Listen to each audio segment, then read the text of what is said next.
Stephanie McMahon's run as the SmackDown GM. And welcome back to my channel, and again, this is Mikeratto, and we're going to discuss her run as the SmackDown General Manager from 2002 up to 2003, which, it has a lot of storylines with her being the general manager of Friday Night SmackDown. Before that, we're going to discuss also the storylines before she actually became the GM. At first in 2001, which the invasion thing happened while she was with Team ECW, WCW, the Alliance, the Alliance stable or the Alliance group, which they are focused or determined to make Team WWE remove from television. And there's a lot of stipulation stakes in that time.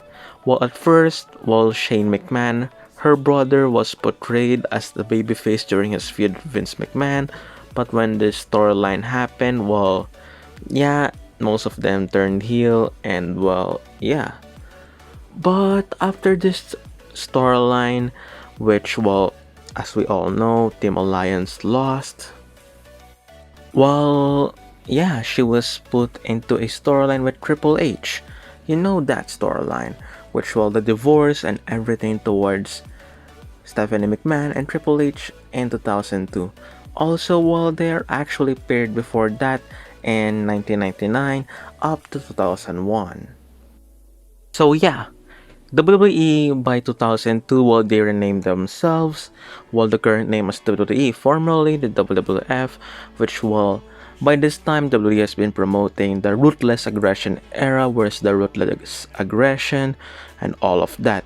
They changed their titles from their logos and their setups, which we all saw the debut also of the Fist in SmackDown 2002. In contrast to her character as the villain in earlier that year, while Stephanie McMahon returned as the babyface GM. As her role during this time, she was more involved on a lot of storylines of SmackDown, while making things fair for both babyfaces and heels, which were actually contrast to her authority roles 12 years or 11 years later, which we all know her run into authority. In this run, she was on SmackDown, she was promoting her brand.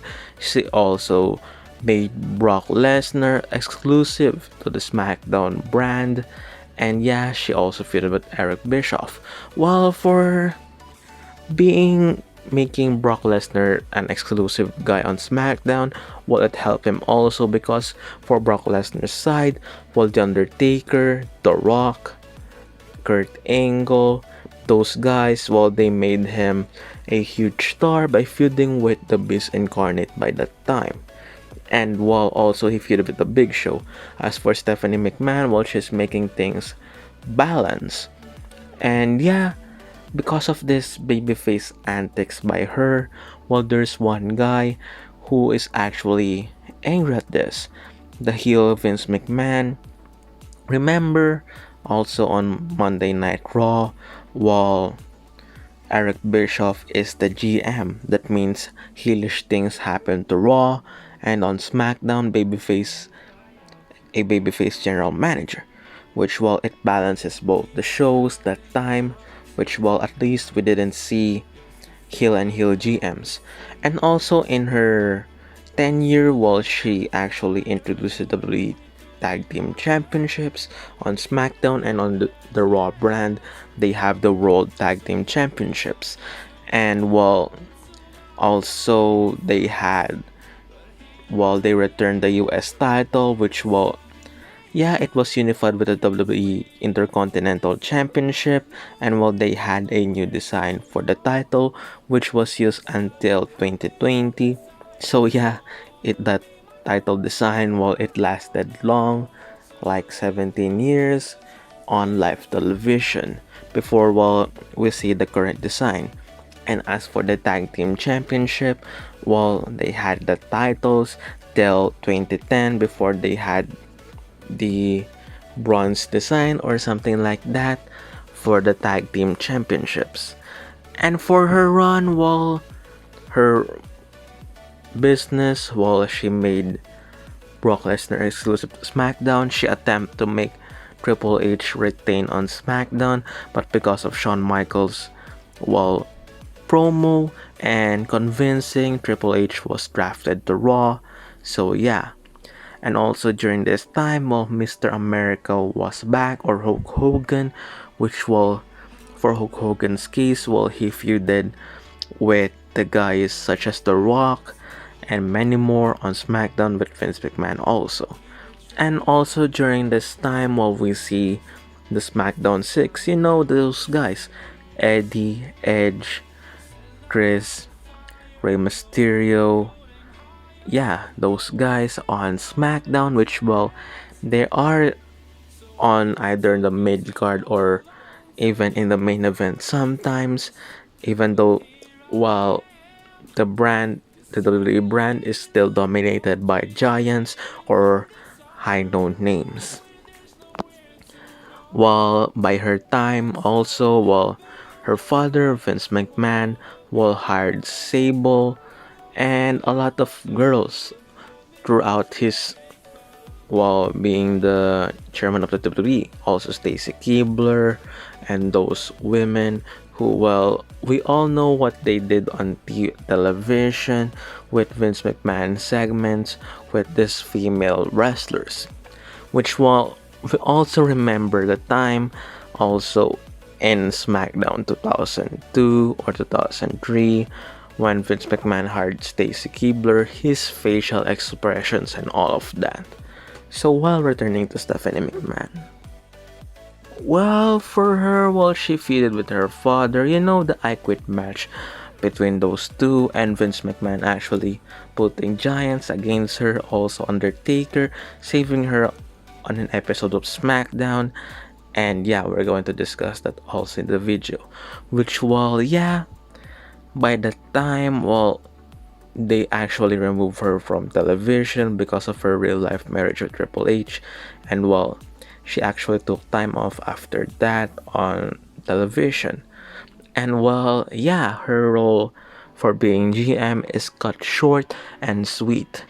So, well, also we have to remember why after The Undertaker saved her, why did Kane attack The Undertaker, and the storyline between the Brothers of Destruction arises yet again. And for Vince McMahon, well, after that, well, he hired Paul Heyman to be the general manager of SmackDown, and you know what happened? We had a segment with Paul Heyman being this heelish GM. So we have heel GM on Raw, heel GM on SmackDown, with Paul Heyman on SmackDown being this favorable to heels. And while we have this one-on-one match between Undertaker and Vince McMahon, a Buried Alive match, which, while The Undertaker's American Badass character ended, his big evil character ended. So yeah, the elevation of the talent is different in 2003 because, while we have the ruthless aggression era, we have amazing storylines, we have amazing segments with Mr. America and Vince McMahon segment, with The Rock and Hogan segment, with The Undertaker and Brock Lesnar segment on SmackDown, with all the tag team division in 2002, the Los Guerreros, Kurt and Chris, Mysterio and Edge, and yeah, the tag team scene, and also the Cruiserweight Championship, which, well, Rey Mysterio dominated that, well, class because, well, he had a lot of title reigns also with the Cruiserweight title, and with Chavo Guerrero also being this guy who actually dominated the Cruiserweight division also. So yeah, that's the run of Stephanie McMahon as the general manager of SmackDown. I hope you all like this video. Like, comment down below, share, subscribe, and again, this is Mikeratto, and peace. Subscribe.